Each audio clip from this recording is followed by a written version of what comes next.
বন্ধুরা আমি কিন্তু আজকে 50 পাউন্ডের বাজার করছি টেস্কো থেকে যাইয়া। আপনারা জানেন যে ইংল্যান্ডে টেস্কোটা খুবই পপুলার একটা মানে গ্রোসারি শপ। দেখেন কতগুলি বাজার করছি, এই সবগুলি আমি 50 পাউন্ডে বাজার করছি। তো আমি আপনাদেরকে একটু দেখাই আসলে আমি কি কি কিনছি। ফার্স্ট অফ অল আমি এই আমার ব্যাগটা পড়ে গেছিল একটু আগে চেয়ার থেকে, তো এইখানে এই দুধ এটা এই জন্য আর কি ভিতরে চলে গেছে মুখাটা। তো এখানে আছে 2 লিটারের উপরে এক একটা মিল্ক, আমি 3টা মিল্ক কিনছি টোটাল। এই যে দেখেন 3টা মিল্ক কিনছি আর 2টা মায়োনেজ। এই যে দেখেন 2টা মায়োনেজ কিনছি আর এই যে বিস্কুট এটা এটা কিনছি। এটা জাস্ট দেখে আমার খাইতে মন চাইলো তাই কিনলাম। আচ্ছা, আর এখান থেকে আমি কি কি কিনছি, পাস্তা। এই যে দেখেন কত রকমের পাস্তা নিয়ে আসছি, কত রকমের পাস্তা আনছি, ফুলের মতন, শামুকের মতন। আর এটা কেক, এই যে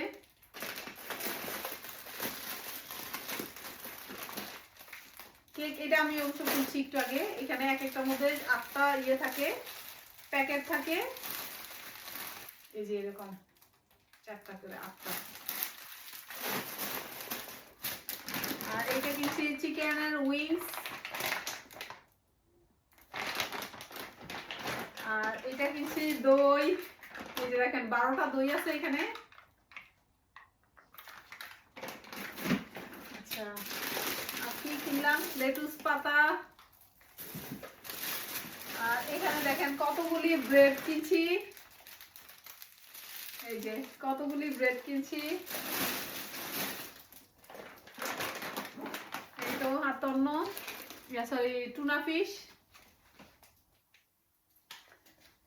এটা হচ্ছে চাঙ্ক, মানে একদম কাটা নাই, জাস্ট চাঙ্ক। এটা এখানে 4টা করে কৌটা আছে, 1 2 3 4, 4টা। আরো কিনছি বাদাম, বাংলাদেশি বাদাম, চীনা বাদাম যেটাকে বলে বাংলাদেশে।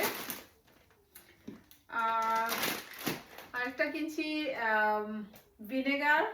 এটা আসলে ভিনেগারটা মাছের মধ্যে অথবা মাংসের মধ্যে দিলে একটু হালকা টক ফিল হয়, মানে খাইতে মজা লাগে, রান্না যেটা নাকি মানে ফ্রাই করি ওইটা। আর ডাল কিনছি, এই যে 5 কেজি ডাল কিনা নিয়ে আসছি। তো বন্ধুরা আমি 50 পাউন্ডের বাজার আমি আপনাদেরকে রিসিপ্টটা দেখাই। এই যে দেখেন আমি করিস না, এই যে আমি টেস্কো থেকে 50 পাউন্ডের বাজার করছি। আমার সাথে ছিল 5 পাউন্ডের একটা ভাউচার টেস্কো থেকে, যেটা আমি পাই বছরে একবার। তো 5 পাউন্ড লেস করে আমি এখানে 45 পাউন্ডের বাজার করছি। বন্ধুরা দেখেন কত বাজার করে নিয়ে আসছি আমি।